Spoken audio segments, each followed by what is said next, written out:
तो आए और आज चुनौतियां और संभावनाएं इस विषय पे बातचीत रहेगी और अशोक शर्मा जी जो पूर्व राजदूत हैं वो आपके बीच में इस विषय की विधिवत तौर पे अपनी चर्चा की शुरुआत करेंगे। अशोक शर्मा।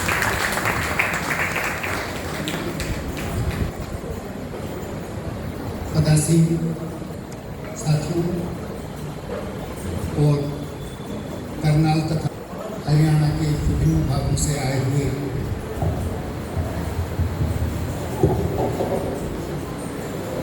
अन्य साथियों, मैं माफ़ी चाहूँगा कि त्रुटियाँ हो जाएं, क्योंकि बाहर रहते हुए मैं सोचता अंग्रेजी में और बोलता हिंदी में।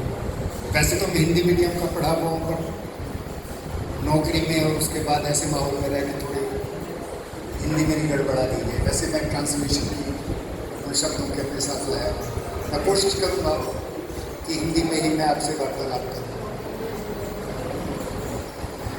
जैसा आप जानते हैं, और ख़ासतौर पे जब जुरासिक पार्क फिल्म आई तो एक बार उसने हम सबको याद दिला दिया कि 18 करोड़ साल तक तो इस धरती पे डायनासोरों को ही राज था। हमारी जो मानव प्रजाति है, जिसे होमो सेपियंस कहते हैं, वो तो मुश्किल से 2 लाख या ज़्यादा से ज़्यादा 3 लाख साल पहले ही अवतरित हुए।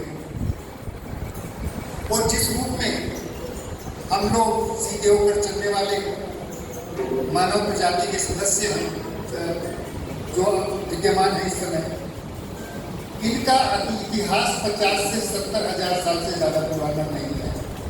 जब 70 हज़ार साल पहले इन्होंने अफ्रीका के जंगलों से विभिन्न कॉन्टिनेंट से दूसरे महाद्वीपों में फैलना शुरू किया। अब तक मानव सभ्यता के जितने भी पुराने से पुराने अवशेष मिले हैं, उनमें से कोई भी ऐसा नहीं है जो कि 8 या 10 हज़ार साल से पुराना मिला हो। मेरी समझ में नहीं आता कि हमारे रामायण और महाभारत 3-4 लाख साल पहले कैसे हुए होंगे, या हमारे वेदास लाखों साल पुराने कैसे हैं, वो आप जानें। लेकिन इंसान के प्रादुर्भाव के बाद पिछले 3 लाख साल के दौरान जितनी स्पीशीज, जितनी प्रजातियां जीवन की इस धरती पर हमारे साथ रही हैं किसी न किसी रूप में, उनमें 99% यानी 99% विलुप्त हो चुकी हैं।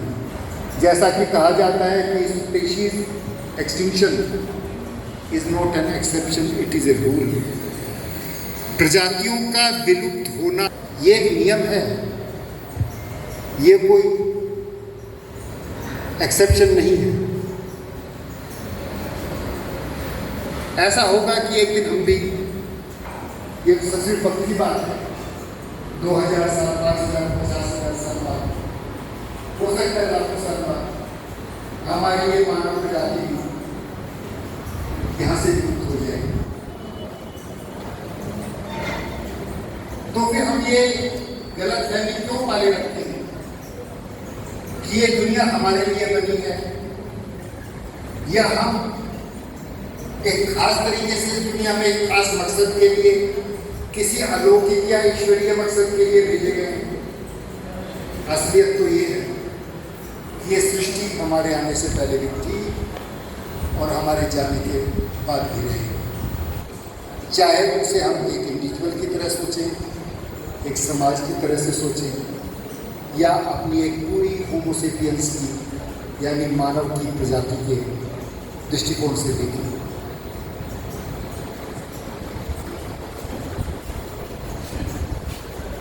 हम तो एक बहुत देर से आए हुए किराएदार हैं। डायनासोर से पहले भी यहाँ पे जीवन के बहुत सारे रूप थे, और हो सकता है कि हम समाप्त हो जाएंगे। उसके बाद भी जैसी अनुकूल परिस्थितियाँ होंगी, जैसा क्लाइमेट होगी, जैसी ऑब्जेक्टिव कंडीशंस होंगी, उस हिसाब से नई प्रजातियाँ पैदा हो जाएंगी। हो सकता है कि हम या तो दूसरी प्रजाति में कन्वर्ट हो जाए या फिर दूसरे ग्रहों में चले जाए, ये ग्रह रहने लायक ना हो जाए। तो ये सब कहना कि भगवान ने हमें किसी खास मकसद के लिए बनाया या हम यहाँ किसी अलौकिक या ईश्वरीय काम को पूरा करने के लिए पैदा हुए, हमें भेजा गया है, we are the chosen people, हम श्रेष्ठ लोग हैं या श्रेष्ठ जाति हैं, ये एक बेवकूफ़ी के रूप में अपना भ्रम पालना है।